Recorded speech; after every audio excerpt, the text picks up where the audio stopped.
Voter তালিকা এখনো updated হয়নি আপনার, যদিও ইলেকশন কমিশন বলছে এটা কাজ ভালোভাবে চলছে।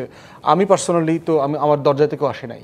আপনার তো একজন ভালো রিটার্নিং অফিসারই না ইলেকশন কমিশনে, যে একটা ভালো ইলেকশন কন্ডাক্ট করেছে। আমার টোটাল ইলেকশন মেমোরি হচ্ছে আমার কর্মকর্তারা রাতে ভোট করতে জানে, একতরফা নির্বাচন করতে জানে, ইঞ্জিনিয়ারিং করতে জানে, ডামি নির্বাচন করতে জানে, কিন্তু একটা ক্রেডিবল ইলেকশন করতে তারা জানে না। 2001-এর পরে দেশে কোনো ক্রেডিবল ইলেকশন হয়নি। বিগত নির্বাচন কমিশনকে নখদন্তহীন বাঘ হিসেবে আখ্যা দেয়া হয়েছিল। আপনার কি মনে হয় এবারের নির্বাচন কমিশন আসলে কতটা শক্তিশালী এর আগের নির্বাচন কমিশনের সাথে যদি আমরা একটু তুলনা করি, আর তারা কি আসলে পারবে একটি স্বচ্ছ নির্বাচন উপহার দিতে, যেমনটা সিইসি বলছিলেন? ধন্যবাদ। প্রথম কথা হচ্ছে যে নির্বাচন কমিশন আকারে একটা সিরিয়াস চ্যালেঞ্জ আছে যে আমাদের গত 23-24 বছরের ভিতরে কোনো ভালো নির্বাচন হয়নি।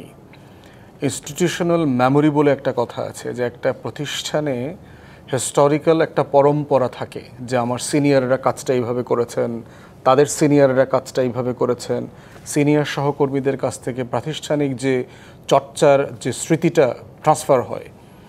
2001-এর পরে দেশে কোনো ক্রেডিবল ইলেকশন হয়নি।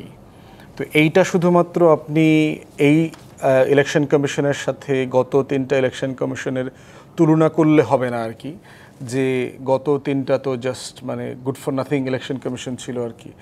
তো সেই জায়গাতে এই চ্যালেঞ্জগুলো কিন্তু আমরা ইতিমধ্যে কথা বলছি এগুলো নিয়ে।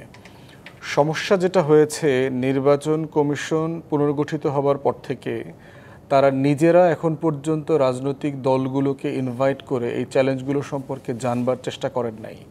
আমরা নিজেরা যেচে গিয়েছি, সেখানে বিএনপির লোকজন গেছে, আমরা গেছি, জামাত গেছে, এনসিপি নেতৃবৃন্দরা গেছেন, গিয়ে তাদের কথা বলেছেন, এবং ইলেকশন কমিশনে কিন্তু আমরা লিখিতভাবে এই চ্যালেঞ্জগুলোর কথা বলেছি।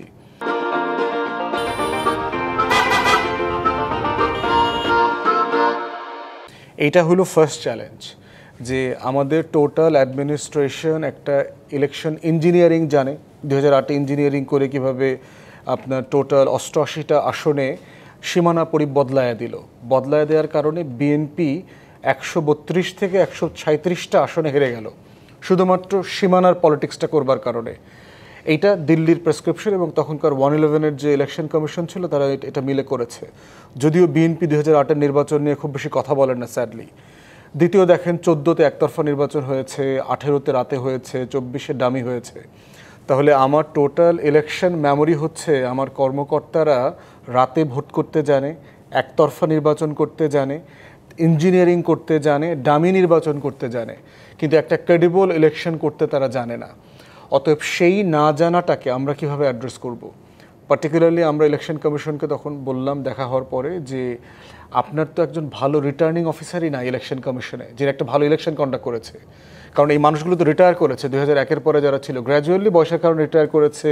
আওয়ামী লীগ এসছে, নতুন ইলেকশন ফিডিংয়ে তার নতুন কর্মকর্তা কর্মচারী ঢুকিয়েছে, তারা ওখানে আছে। তো এইটা হচ্ছে আমাদের প্রধানতম চ্যালেঞ্জ। দ্বিতীয় চ্যালেঞ্জ হচ্ছে ভোটার তালিকা এখনও আপডেটেড হয়নি আপনার, যদিও ইলেকশন কমিশন বলছে এটা কাজ ভালোভাবে চলছে। আমি পার্সোনালি তো আমার দরজা থেকেও আসে নাই। আমি তো এখনও জানি না যে আমি ভোটার আছি কি না। আমার 6 বছর আগে সেই এনআইডি কার্ডের জন্য যেটা আবেদন করেছে ওটাও তো এখনও হাতে পাই নাই।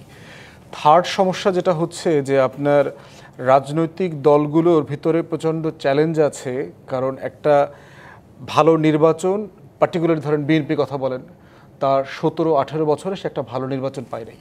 তাহলে তার পলিটিক্সের তো একটা সার্ভাইভাল জায়গা আছে। তার প্রত্যেকটা আসনে 4 জন 5 জন 6 জন সিরিয়াস ক্যান্ডিডেটস আছে যারা নির্বাচিত হতে চান। তো তাদের ভিতরে একটা দ্বন্দ্ব আছে। এটার সাথে হলো ইন্ট্রা পার্টির যে কম্পিটিশনটা আছে, আবার ইন্টার পার্টি কম্পিটিশন আছে, দলের সাথে অন্য দলের কম্পিটিশন আছে। সেই কম্পিটিশনগুলো কিভাবে লোকালি এক্সপোজড হবে এবং সেটা কিভাবে আইনশৃঙ্খলা বাহিনী এবং কমিশন অ্যাড্রেস করবে,